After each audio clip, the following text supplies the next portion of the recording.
নমস্কার, আমরা অর্জুনপুর প্রাথমিক বিদ্যালয়ের ছাত্রী। ডেঙ্গু প্রতিরোধ বিষয়ে লেখা প্রধান শিক্ষক শ্রী শ্যামল মুখার্জি মহাশয়ের লেখা ছড়াটি বলছি।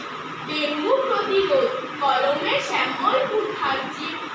আসুন আমরা সকলকে জানাই অনুরোধ, সকলে মিলে করব ডেঙ্গুর প্রতিরোধ। এটি মশা বাহিত একটি রোগ, যার হয় তার বড় দুর্ভোগ।